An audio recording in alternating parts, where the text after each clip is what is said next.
bem-vindos a mais uma edição do podcast da ESEP. Temos hoje connosco a professora Elizabeth Borges, que além de docente na Escola Superior de Enfermagem do Porto, é também investigadora integrada do grupo Nurse ID do Sintesis. Professora, muito obrigada por se ter juntado a nós e por ter aceito o nosso convite. Começo por lhe perguntar sobre o artigo mais recente que escreveu. Escreveu em coautoria sobre um estudo comparativo com enfermeiros portugueses e espanhóis e o tema do artigo é o workalism e o envolvimento e interação familiar. O que eu gostaria de saber é quais são os principais resultados e conclusões deste importante estudo.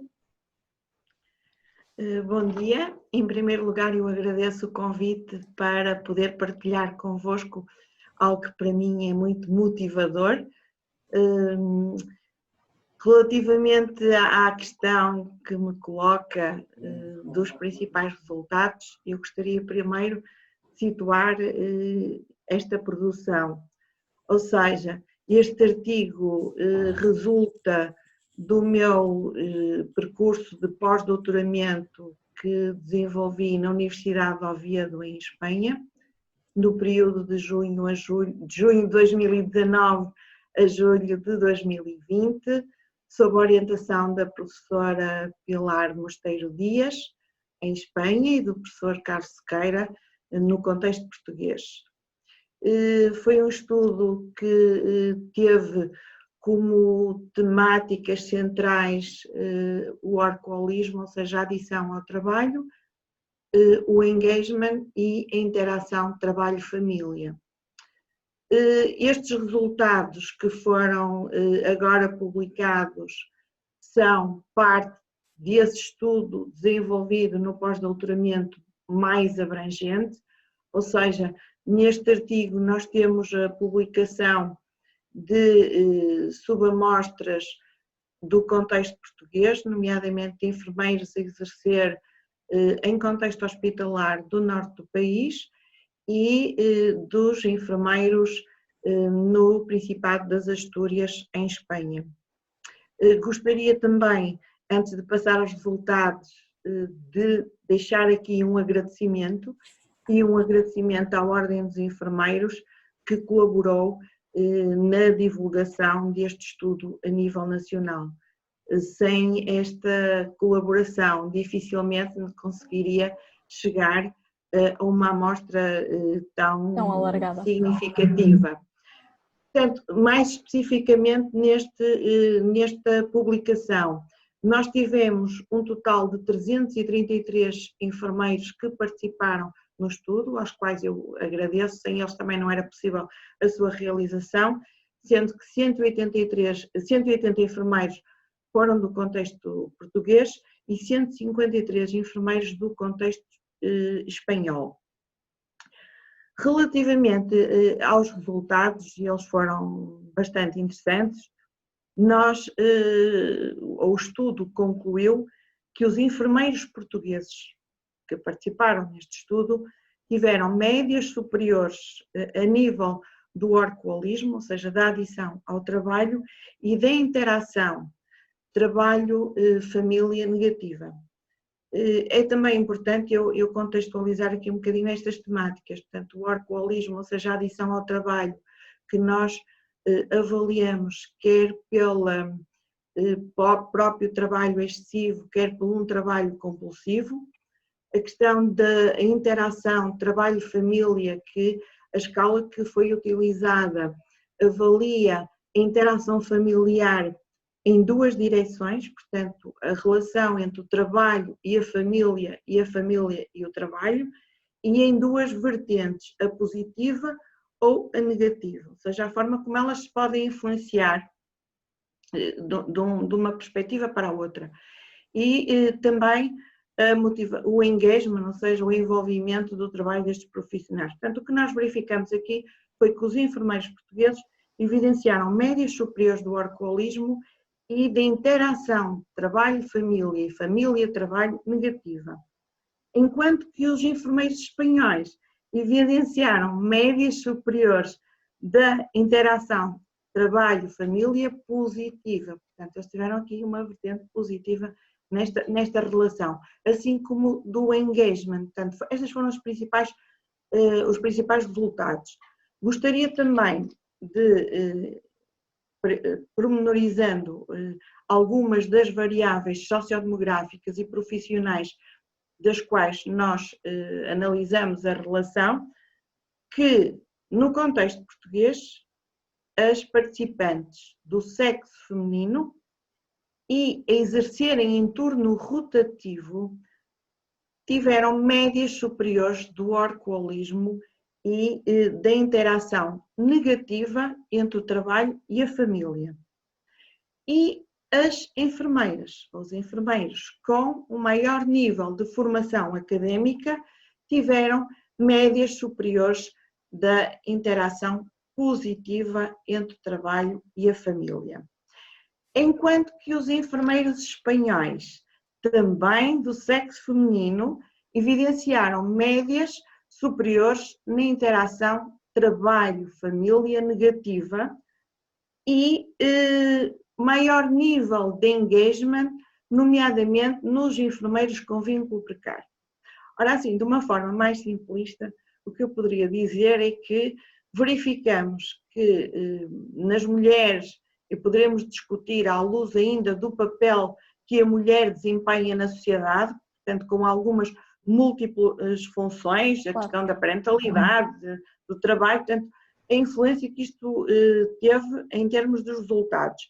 E, por outro lado, um aspecto também bastante interessante que tem a ver com o tipo de horário executado, ou seja, o trabalho por turnos, a influência que isto também tem em termos daquilo que é a relação com a adição ao trabalho. Interessante concluirmos que os enfermeiros com vínculo precário espanhóis eram aqueles que estavam mais envolvidos no trabalho. Também poderemos discutir à luz de um esforço que é desenvolvido para se criar a curto, médio e longo prazo um vínculo definitivo, portanto aqui uma maior segurança no trabalho. Sim. Estes foram essencialmente os principais resultados. Alguns vão ao encontro daquilo que a literatura já nos apontava, outros surpreenderam-nos pela positiva. Claro, é interessante perceber de que forma é que o trabalho influencia também a vida pessoal dos enfermeiros e os diferentes tipos, não é? Tendo em conta o tipo de contrato que têm, o tipo de horário que praticam, é muito interessante perceber isso não só cá como em Espanha e como dois países tão próximos têm resultados tão diferentes. Temos muito a ver, há aqui alguma proximidade do ponto de vista do que é a geografia. Depois temos aqui as questões culturais, as questões organizacionais que estão associadas a cada país, às próprias leis que o gerem, claro. À sensibilidade das organizações para esta área e também à sensibilidade dos profissionais para estas temáticas da saúde no trabalho. Sem dúvida alguma. Este foi um artigo baseado no projeto INTSOU. Como é que caracteriza este projeto e o que é que gostaria de destacar destes estudos comparativos que foram feitos entre Portugal, o Brasil e Espanha? O projeto INTSOU é, tal como o acrónimo diz, Internacional de Saúde Ocupacional, portanto é um projeto dos contextos de trabalho à saúde ocupacional dos enfermeiros, um estudo comparativo entre Portugal, Brasil e Espanha. E este projeto nasceu resultado da motivação, do interesse de investigadores nesta área temática. Ele nasceu de encontros em eventos científicos, nasceu de um programa Erasmus que eu desenvolvi na Universidade de Oviedo e que fomos mantendo contactos, sendo que foi em 2014, portanto este projeto já vai em 6 anos, que teve a definição em termos das cartas de parceria e os protocolos que foram desenvolvidos, nomeadamente pela Escola Superior de Enfermagem do Porto, eu como coordenadora e a professora Margarida Abreu, em parceria com a Faculdade de Psicologia e de Ciências da Educação da Universidade do Porto, a professora Cristina Queiroz, da Universidade de Oviedo, da Escola de Enfermagem, a professora Maria Pilar Mosteiro Dias, e a Escola de Enfermagem de São Paulo, no Brasil, pela professora Wanda Felli e a professora Patrícia Batista. Portanto, estas foram as parcerias que foram desenvolvidas em 2014, que se foram renovando ao longo deste período.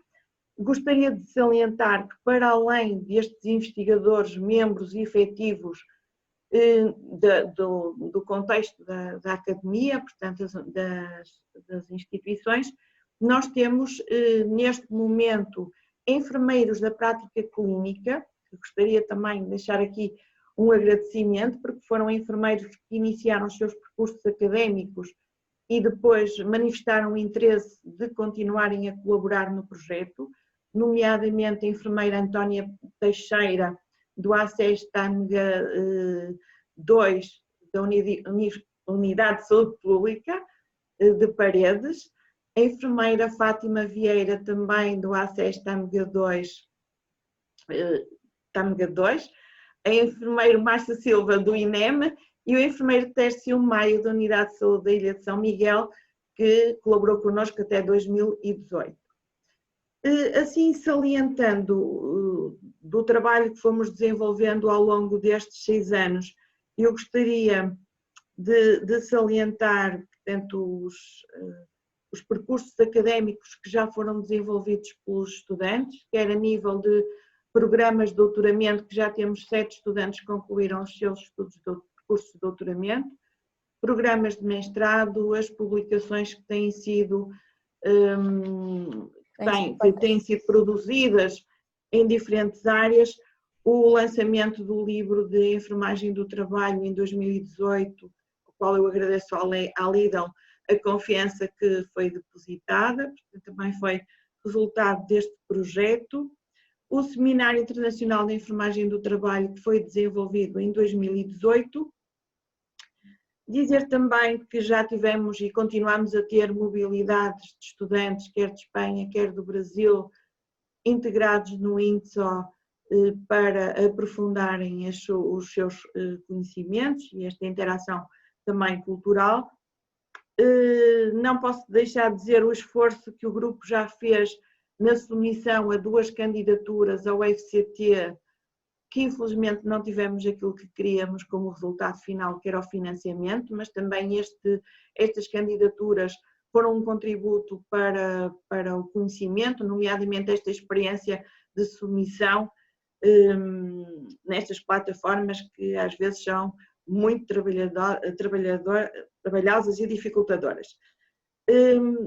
Assim, em termos de salientar, já temos sido alvo a nível da comunicação social, no jornal Açoriano Oriental, no canal S+, e através do Conselho Geral de Enfermagem da COFEN no Brasil.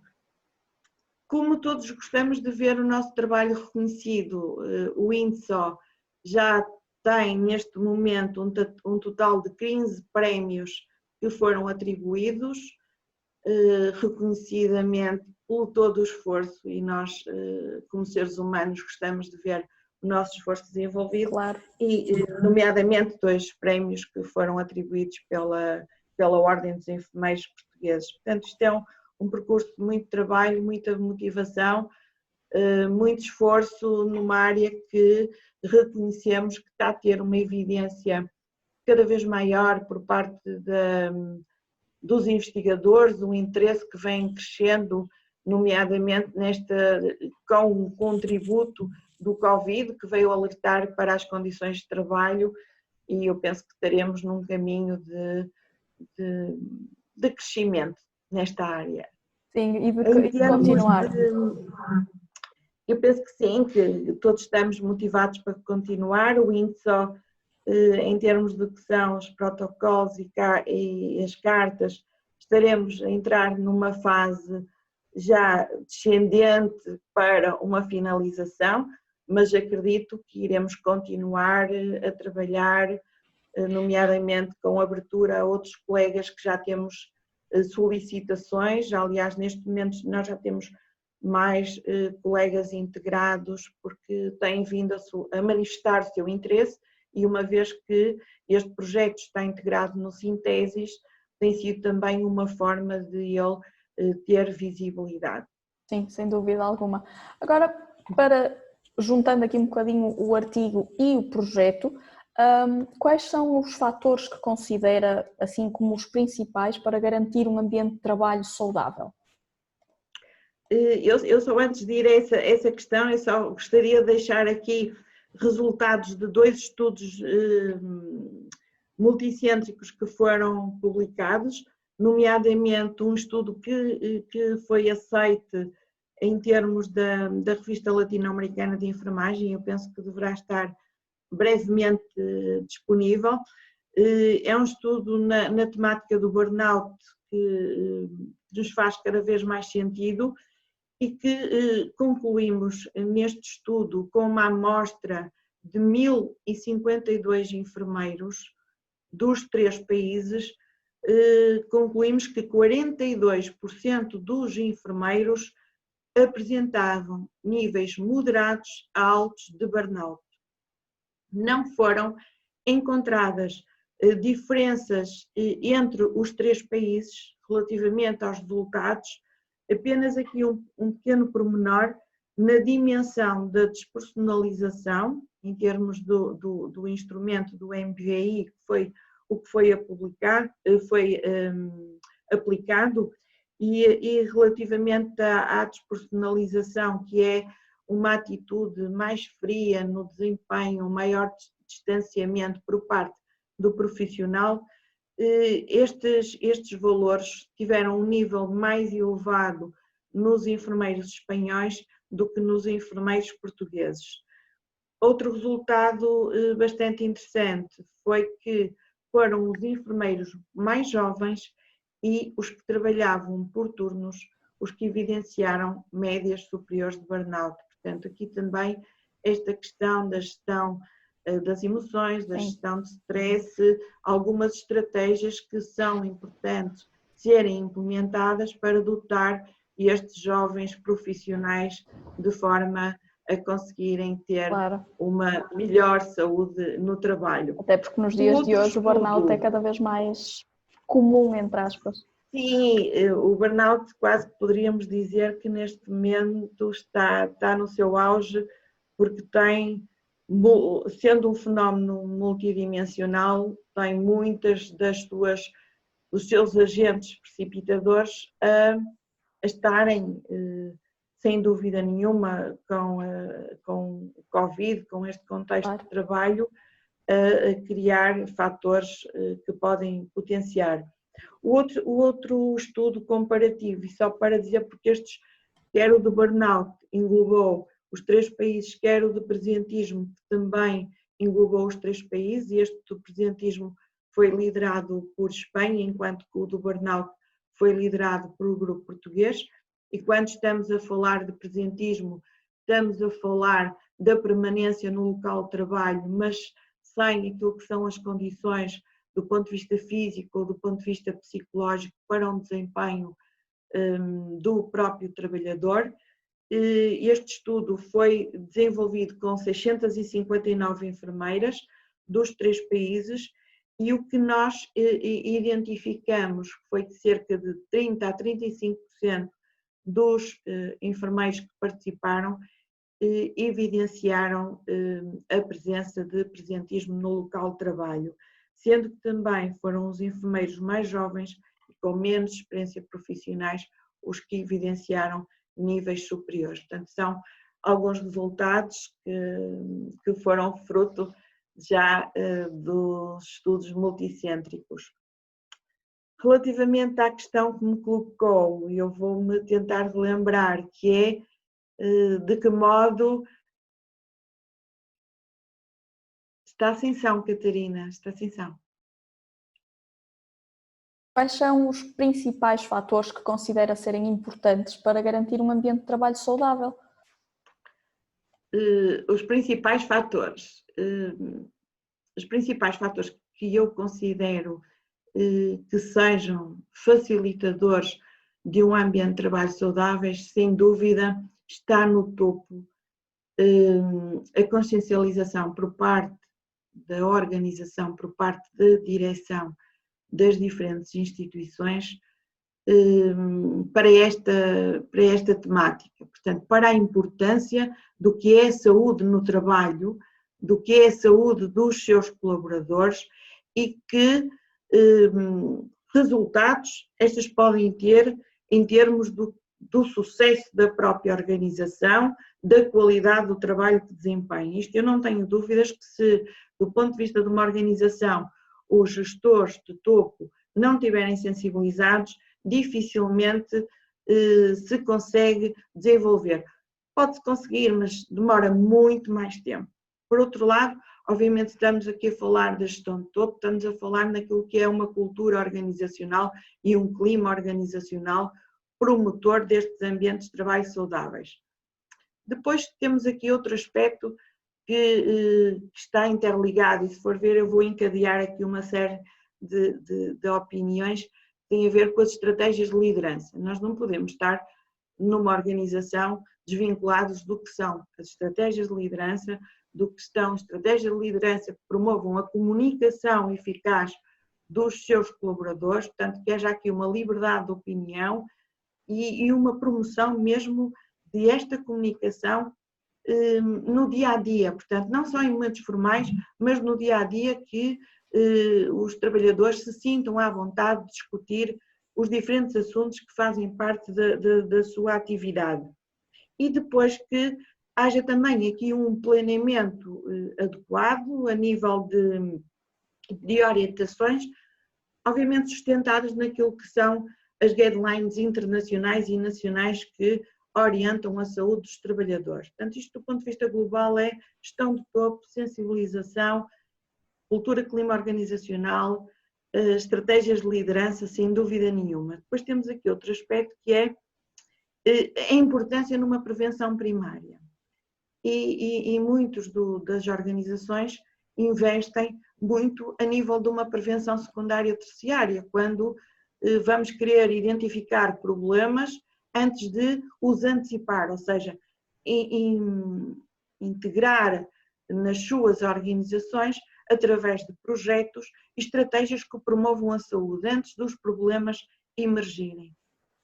Ou então, no limite e num estadio bem mais dificultador, recuperar o trabalhador, não é? O que nós queremos é que esses problemas não aconteçam e que os trabalhadores tenham bem-estar no trabalho.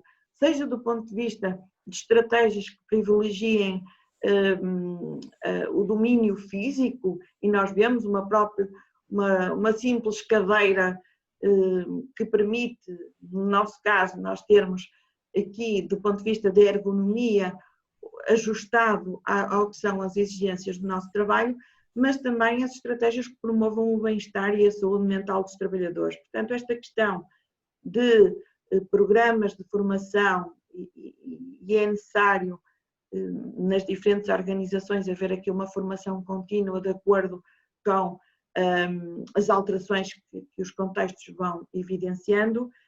E não menos importante, a vigilância de saúde dos trabalhadores. Nós sabemos que há diferentes tipologias de vigilância, desde serviços internos, externos e comuns, e sabemos que há aqui diferenças. Mas penso que só havendo, tal como a Organização Mundial de Saúde em 2010 contemplou o que são ambientes de trabalho saudáveis, sem a participação dos trabalhadores, assentes em valores de ética, em colaboração com, poderíamos dizer, um processo de melhoria contínua, ou seja, nós identificamos situações que estão bem, menos bem, vamos implementar estratégias no sentido de as melhorar, mas depois também ajustado com aquilo que são as dimensões da própria organização e da comunidade onde ela está inserida. Nós não podemos dizer que uma determinada organização, naquele contexto comunitário, não sofre e não influencia essas mesmas, esta interligação entre o trabalho e a própria comunidade. Portanto, penso que ainda temos um vasto caminho a percorrer, mas sem nós estarmos sensibilizados, trabalhadores, porque às vezes não chega as organizações dotarem os trabalhadores de recursos. É preciso haver aqui uma supervisão, até para verificarmos se esses recursos estão a ser utilizados da melhor forma, porque nem sempre os trabalhadores têm a formação suficiente para entender os recursos. Portanto, é preciso que haja aqui formação quando se potenciam ou facilitam determinados recursos. Aqui estou a falar nos recursos materiais, haver uma supervisão do seu uso, mas também esta saúde mental, portanto, esta interligação entre o trabalhador e a organização é a chave para o sucesso, sem dúvida nenhuma. E a comunicação acaba fundamental. Eu penso que as estratégias de comunicação, comunicações assentes em características de assertividade, mas sobretudo as pessoas comunicarem.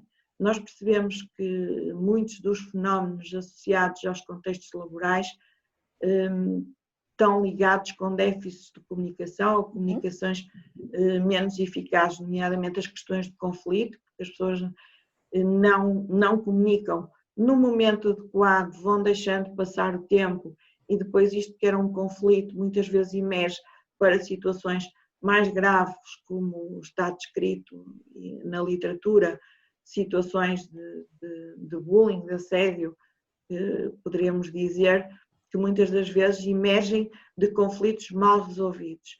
Isto de algum modo eu que já estou a investigar esta área, já vai quase para 20 anos de paixão pela saúde no trabalho, gostaria de manter sempre esta, e quero, e vou continuar, porque está na minha essência a saúde no trabalho, de perceber que temos noutros locais, nomeadamente noutros países, já políticas com estratégias, projetos bem delineados que promovem a saúde no trabalho e que depois se verifica em termos de resultados, porque um dos problemas, na minha opinião, a nível da prevenção primária, é que estes gastos que são, ou estes recursos económicos, porque nós vivemos muito em função da economia, e isto é inerente, mas muito dos gastos a nível de uma prevenção primária, os resultados vão ser a médio e longo prazo. Isto para as organizações que gerem estes recursos, não estando sensibilizados, não têm esta visão de que daqui a uns anos estes trabalhadores que hoje em dia têm uma melhor saúde mental, um melhor recursos como uma simples cadeira, conseguem ter, por exemplo, a nível das lesões musculoesqueléticas, menor prevalência, e a Agência Europeia para a OSHA neste momento está com a campanha de sensibilização para as lesões musculoesqueléticas, que são um dos principais problemas dos trabalhadores e que muitos deles passam por situações muito simples de intervenção da tal ginástica laboral que muitos nos esquecemos, não é? De estar numa cadeira, mas de vez em quando fazemos uns determinados exercícios. Portanto, isto passa muito pela sensibilização de cada um de nós e de todos no conjunto, porque a área da saúde no trabalho está em crescimento, mas na minha opinião ainda um vasto caminho a percorrer no contexto português, porque daquilo que eu conheço também é preciso recursos humanos para os profissionais nos seus locais de trabalho exercerem, não é? Nós não podemos deixar só apenas a saúde no trabalho em função do que é a vigilância de saúde e que as orientações obrigam para que o trabalhador possa exercer a sua atividade através do exame de aptidão, mas para aquilo que é a promoção de saúde no local de trabalho. E, na minha opinião, esta dimensão é que ainda não teve aquilo que merecia. A atenção devida. A atenção devida. Exatamente. É assim. Professora Elizabeth, parabéns pelo trabalho que tem feito nesta área. Brevemente também teremos o Congresso de Enfermagem do Trabalho, em março de 2021. Sim, se me permite. Sim, claro. Então, o terceiro ICO, que é o terceiro Congresso de Enfermagem do Trabalho, ele não está vinculado ao INSO, nasceu do INSO, de um evento que nós fizemos. Na altura a professora Helena Loureiro falou comigo e falou com outras colegas no sentido de podermos unir esforços, porque eu acredito que é com a união de esforços de pessoas que estão motivadas para trabalhar que nós conseguimos produzir mais e melhor, e foi nesse momento que foi lançado o desafio ao Porto e a Coimbra, e então nasceu o Congresso Internacional de Enfermagem do Trabalho, resultante de uma parceria entre a Escola Superior de Enfermagem do Porto, a Escola Superior de Enfermagem de Coimbra e a Universidade de Aveiro. Este evento teve a sua primeira edição em 2019 na Universidade de Aveiro. Este ano foi na Universidade de Coimbra em modo online, e eu posso dizer que este modelo foi um sucesso bastante interessante, porque permitiu, nomeadamente, que colegas que trabalham e muito bem esta área, nomeadamente países da América Latina, que por dificuldades várias não se poderiam deslocar a Portugal se o evento fosse presencial, e como foi online permitiu essa presença. Para o ano, cabe a nós Porto, a organização, e eu tenho que agradecer ao Departamento de Imagem da Escola Superior de Enfermagem do Porto, que tem feito um trabalho de excelência, todos os elementos, quer a nível do INSO, quer a nível do ICO, porque eu sei que é um departamento que também tem muitas solicitações, mas nós, grupo INSO, nós, neste momento, grupo do ICO, só temos que agradecer. O site já está em divulgação na página da escola, já chegou à América Latina através dos nossos contactos. Convidamos todos aqueles que gostam desta área, que têm investido nesta área, porque eu acredito que há muito investimento. Os enfermeiros trabalham muito, mas por vezes ainda não divulgam o que fazem, e é importante que passemos a divulgar, nomeadamente na área da enfermagem do trabalho, e acredito que iremos nos encontrar em modo online. O Covid ainda tem aqui um peso significativo no próximo ano, seguramente, mas com os recursos da ESEP, que iremos ter seguramente todo o apoio, com o trabalho de Coimbra e de Aveiro, acredito que irá ser um sucesso tal como foi os eventos anteriores. Não tenho dúvidas nisso, eu sou muito otimista e acredito na enfermagem, ou não fosse eu, na próxima sexta-feira, ter 35 anos de carreira profissional, portanto já vivi muitas experiências e sobretudo gosto de ser enfermeira e gosto de ser docente na área da enfermagem. Professora Elizabeth, muito obrigada por se ter juntado a nós. Agradeço imenso a sua participação e esperamos falar consigo em breve sobre o ICO. Muito obrigada. Muito obrigada a todos e parabéns por estas iniciativas que nos possibilitam divulgar o trabalho que vamos fazendo. Sem esse reconhecimento, também é uma parcela da motivação do nosso trabalho, é vermos que somos reconhecidos, e o INSO é reconhecido a nível nacional e é reconhecido a nível internacional. Muito obrigada a todos. Obrigada a nós e até ao próximo podcast.